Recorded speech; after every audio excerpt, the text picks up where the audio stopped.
Welcome to Teaching Service Hospital Rounds. Today's topic is toxicology and the approach to the poisoned patient. Poisoning is one of the leading causes of injury-related death in the United States, and it shows up on every medicine service. In this lesson, we will build a systematic approach you can use for any overdose, and then walk through the 15 agents you are most likely to face, family by family.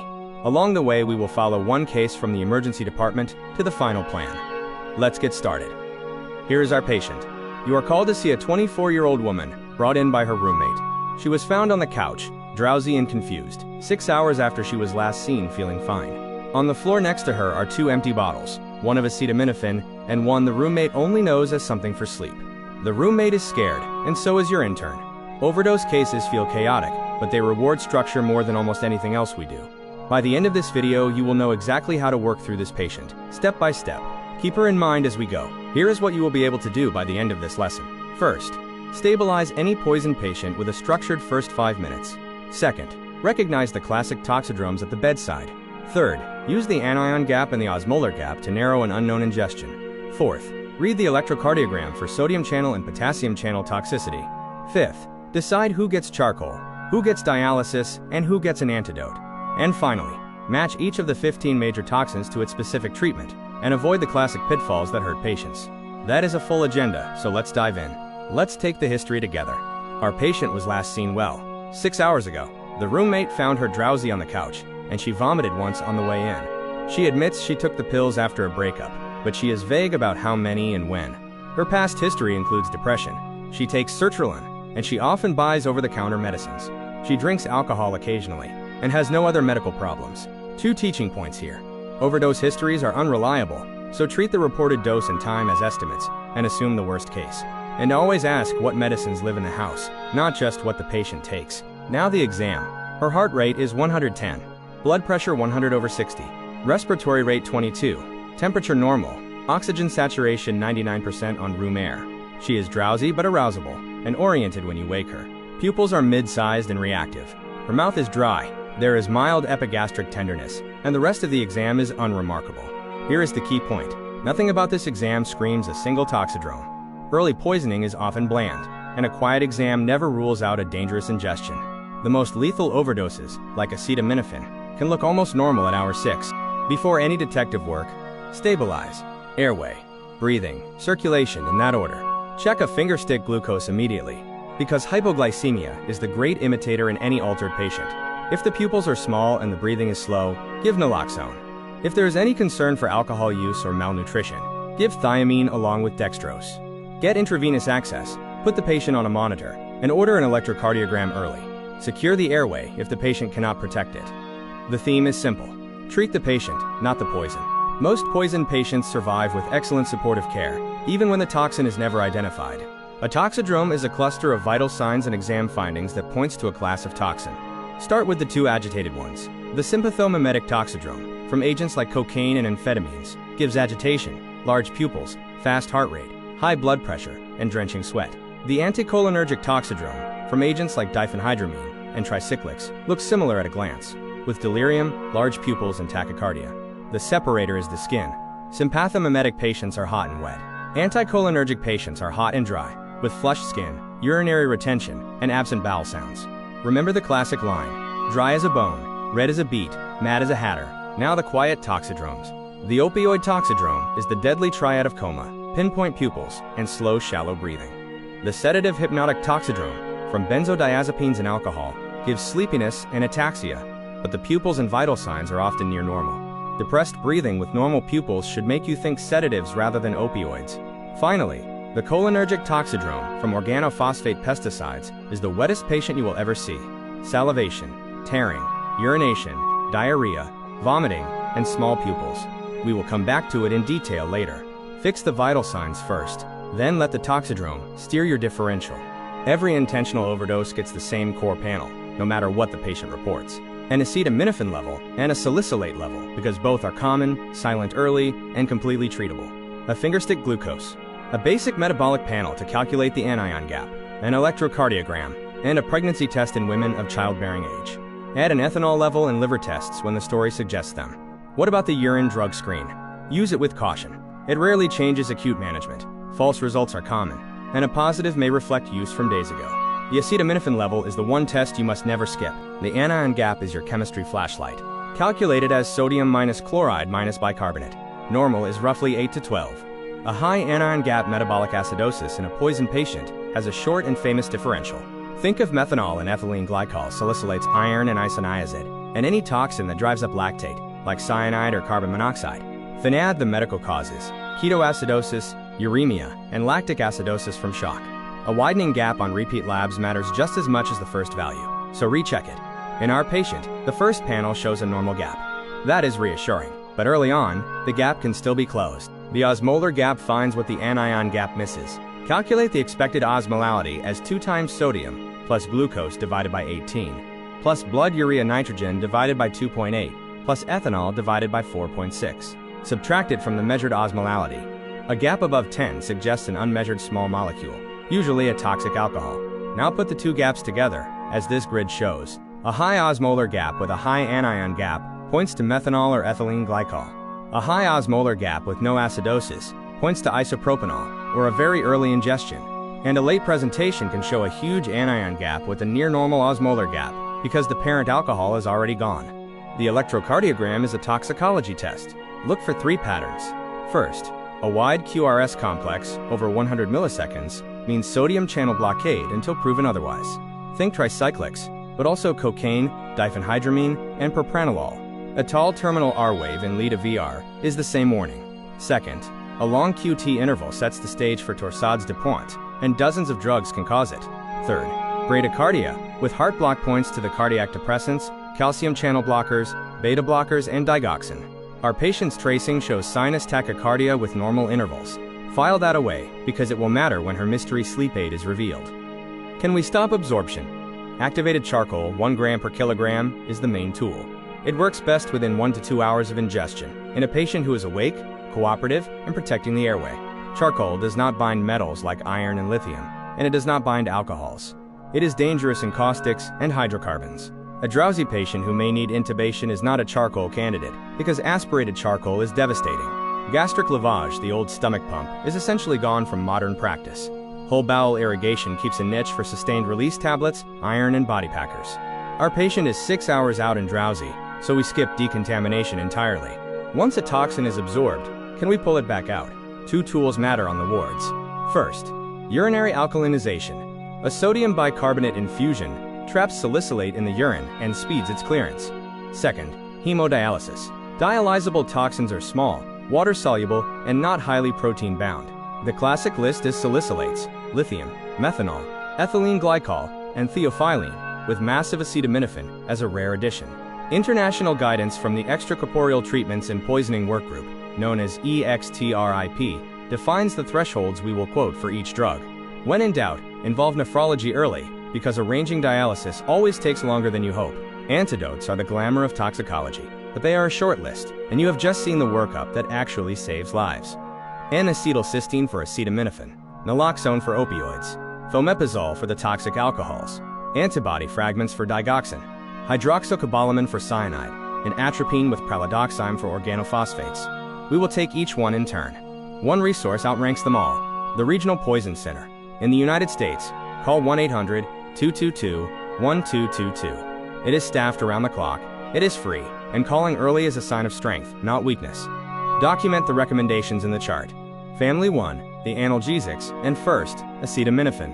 This is the most common serious overdose in the United States, and the leading cause of acute liver failure. Toxicity moves in 4 stages. In the first 24 hours, the patient looks deceptively well, with little more than nausea. From day 1 to day 3, right upper quadrant pain appears as the transaminases climb. Days 3 to 4 are the danger zone, with peak liver injury, coagulopathy, and encephalopathy. After day 4, patients either recover fully or slide into liver failure. A single ingestion above roughly 150 milligrams per kilogram is potentially toxic. Stage 1 is exactly where our patient sits right now. Management hangs on 1 graph and 1 drug. For a single acute ingestion with a known time, draw an acetaminophen level at 4 hours or later, and plot it on the Rumack-Matthew nomogram. The treatment line starts at 150 micrograms per milliliter at hour 4. At or above the line, treat. The drug is N-acetylcysteine, or NAC, which restocks glutathione and is nearly 100% protective when started within 8 hours of ingestion. The intravenous protocol runs about 21 hours. If the patient arrives late, or the timing is unknown, do not wait for levels, just start NAC.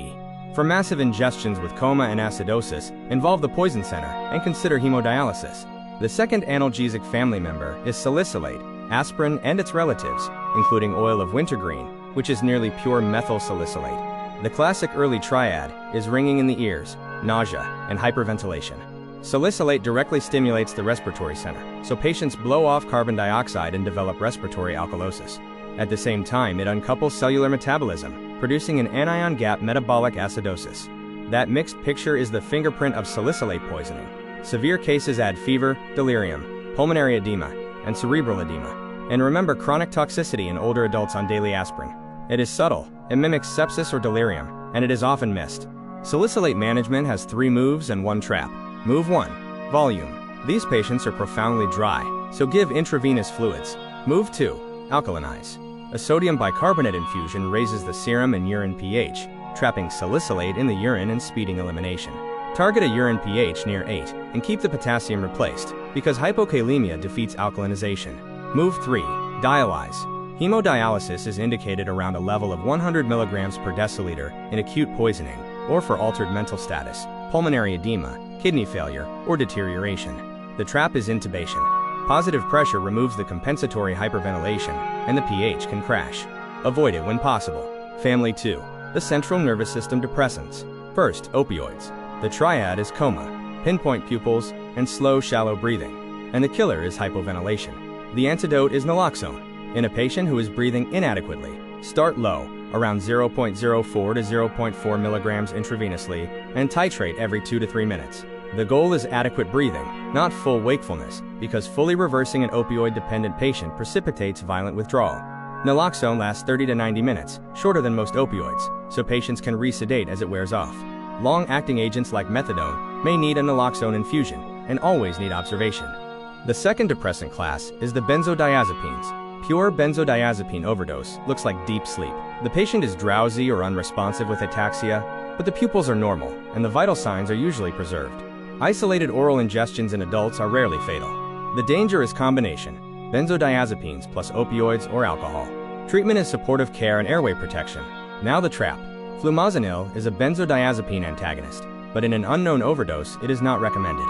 In chronic users, it precipitates withdrawal seizures, and if a tricyclic is on board, it can unmask status epilepticus. Reserve it for oversedation during procedures in benzodiazepine-naive patients. Family 3. The cardiovascular drugs, the most dangerous pills in the house. First, calcium channel blockers. Agents like verapamil and diltiazem block calcium entry into cardiac and vascular smooth muscle.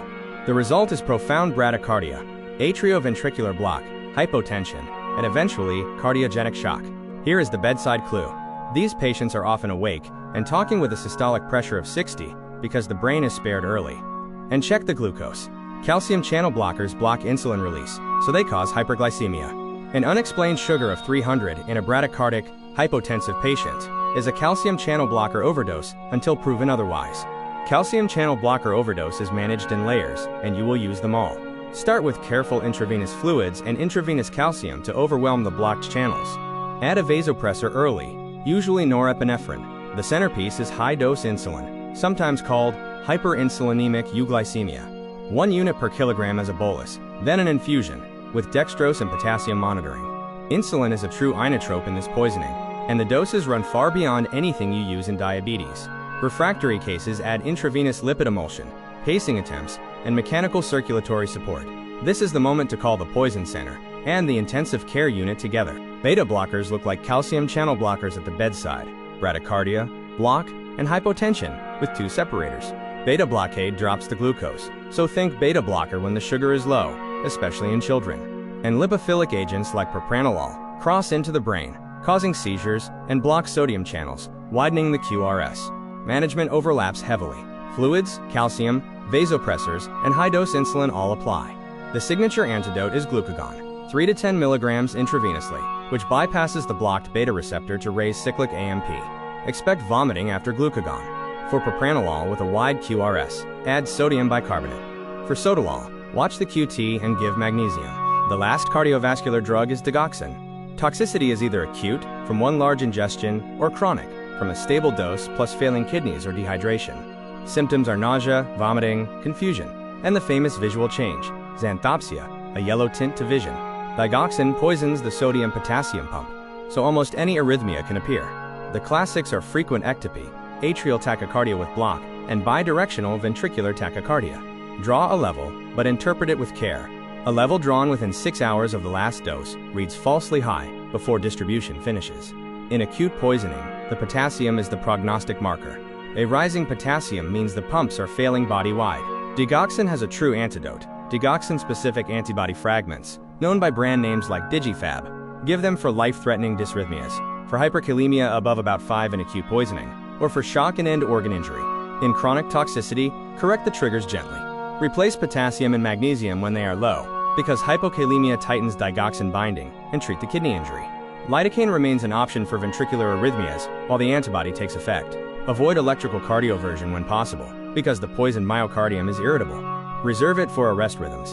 And once antibody is on board, expect the measured digoxin level to become uninterpretable. Family 4. The psychiatric drugs. First, tricyclic antidepressants, small pills with an enormous kill radius. Tricyclics block sodium channels, muscarinic receptors, alpha receptors, and potassium channels all at once. Patients start anticholinergic, dry, flushed, dilated pupils, delirious, then crash within an hour or two into the 3 C's, coma, convulsions, and cardiotoxicity. The electrocardiogram is your early warning system.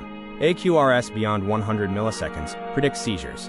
Beyond 160, ventricular arrhythmias. Look for the tall terminal R wave in LIDA versus R. Any suspected tricyclic ingestion earns a monitor and serial tracings, even if the patient looks fine. Treat the sodium channel, and the tricyclic patient follows. Sodium bicarbonate is the antidote. Give boluses of 1 to 2 milliequivalents per kilogram for a QRS over 100 milliseconds, hypotension or ventricular arrhythmia, and repeat until the QRS narrows. Bicarbonate works twice. The sodium load overwhelms the blocked channels, and the alkalemia reduces drug binding. Target a blood pH around 7.5. Treat seizures with benzodiazepines, never phenytoin. Support the pressure with fluids and norepinephrine. Avoid Class 1A and Class 1C antiarrhythmics, and avoid physostigmine. Refractory arrest earns lipid emulsion. These patients die in the first 6 hours, so act on the tracing.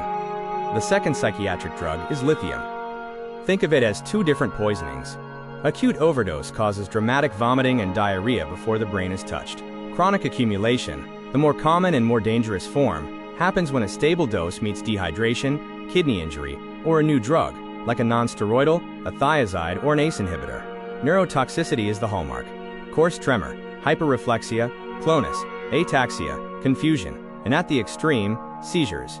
The electrocardiogram can show bradycardia and a long QT. Chronic patients get sick at lower levels than acute ones, so never dismiss a level of 2 in a confused older patient on lithium. Lithium management is fluid first. Intravenous normal saline restores volume and restores kidney lithium clearance, and that is the core therapy. Activated charcoal does not bind lithium at all. For large, sustained-release ingestions, whole bowel irrigation has a role. Then decide about hemodialysis, because lithium is one of the most dialyzable toxins we have. Following EXTRIP guidance, dialyze for severe neurotoxicity like seizures or deep confusion, for kidney failure that prevents clearance, or for very high levels, around 4 or more, lower when symptoms are severe. One quirk: levels rebound hours after dialysis as tissue lithium redistributes, so recheck and be ready for a second run. Family 5. The toxic alcohols, and one unifying idea. The parents are drunk, the children are poison. Each parent alcohol is osmotically active, so early on it raises the osmolar gap while the patient just looks intoxicated. Then alcohol dehydrogenase converts it into toxic metabolites, and the picture flips. The osmolar gap falls as the anion gap rises, as this crossing curve shows. Methanol becomes formic acid, which blinds. Ethylene glycol becomes glycolic and oxalic acid, which destroy the kidneys. Isopropanol is the exception. It becomes acetone, so you get ketosis and a high osmolar gap with no acidosis. The time of presentation decides which gap you see. Ethylene glycol is antifreeze, sweet-tasting, and sometimes taken as an alcohol substitute. After the drunk phase, the metabolites hit. Glycolic acid drives a deep anion gap acidosis, and oxalic acid binds calcium into crystals that damage the kidney. Look for flank pain, falling urine output, hypocalcemia, and calcium oxalate crystals in the urine. Treatment starts with fomepizole, which blocks alcohol dehydrogenase and freezes the poison as harmless parent alcohol. Ethanol works when fomepizole is unavailable. Add bicarbonate for severe acidemia, plus thiamine and pyridoxine to steer metabolism. Hemodialysis clears parent and metabolites, so use it for significant acidosis or kidney injury. Methanol lives in windshield fluid and contaminated moonshine. There is often a quiet interval of 12 to 24 hours while it converts to formic acid, longer if ethanol was also on board. Then come the anion gap acidosis and the eye findings. Blurred vision, described like standing in a snowstorm, sluggish pupils, and optic disc swelling, progressing to permanent blindness. Severe cases injure the basal ganglia. Treatment mirrors ethylene glycol. Fomepizole first, folinic acid to help detoxify formate, bicarbonate for acidemia, and a low threshold for hemodialysis, especially with any visual symptom, a large gap, or a high level. Never wait for vision changes to act. They mark damage already done. Isopropanol is rubbing alcohol, the most common toxic alcohol exposure. It is about twice as intoxicating as ethanol, and it irritates the gut, so patients present deeply drunk, often with abdominal pain and even hemorrhagic gastritis. Its metabolite is acetone, a ketone, but not an acid. So the laboratory signature is unique. A high osmolar gap, ketones in blood and urine, and a normal anion gap with no acidosis. Ketosis without acidosis equals isopropanol. Management is supportive. Airway protection, fluids, and watching for gastrointestinal bleeding. Fomepizole is not indicated because the parent is more toxic than the metabolite. Dialysis is reserved for massive ingestion with refractory hypotension. Family 6. The cellular poisons. First, carbon monoxide, the great imitator. It comes from fires, furnaces, generators, and cars and garages, and it clusters in winter. Carbon monoxide binds hemoglobin more than 200 times more tightly than oxygen, starving the tissues. Symptoms are a flu without the fever, headache, dizziness, nausea, and confusion, escalating to syncope, chest pain, and coma. Suspect it when an entire household gets sick together. Here is the trap. The standard pulse oximeter cannot tell carboxyhemoglobin from oxyhemoglobin, so the saturation reads falsely normal. Diagnose with a carboxyhemoglobin level by co-oximetry. Smokers run up to about 10% at baseline. Treatment is oxygen, in escalating intensity. On room air, carboxyhemoglobin has a half-life of 4 to 5 hours. 100% oxygen through a non-rebreather cuts that to about 1 hour, so mask every suspected case immediately. Hyperbaric oxygen shrinks it further and may protect the brain. Consider hyperbaric therapy for a carboxyhemoglobin above 25%. Any loss of consciousness, ischemic electrocardiogram changes, severe acidosis, or pregnancy with a level above about 15%. Warn every patient about delayed neuropsychiatric syndrome, memory loss, mood change, or Parkinsonism appearing days to weeks later. And in fire victims, always ask what else rode in with the smoke. That question leads to the organophosphates, found in pesticides and nerve agents. They inhibit acetylcholinesterase, so acetylcholine floods every synapse in the body. The result is the wettest toxidrome in medicine. Salivation, tearing, urination, defecation, vomiting, sweating, pinpoint pupils, and wheezing. The killers are the 3 Bs: bradycardia, bronchorrhea, and bronchospasm. The lungs drown from within. Nicotinic effects add muscle fasciculations, and then paralysis. Before you treat anyone, protect yourselves. Staff wear gowns and gloves. The patient's clothes are stripped and bagged, and the skin is washed, because secondary poisoning of the treatment team is real. 3 drugs in order. First, atropine, the antidote for the drowning lungs. Start at 1 to 3 milligrams intravenously, and double the dose every 5 minutes until secretions dry and air moves. Titrate to the lungs, not the pupils or the heart rate, and expect cumulative doses that feel absurd.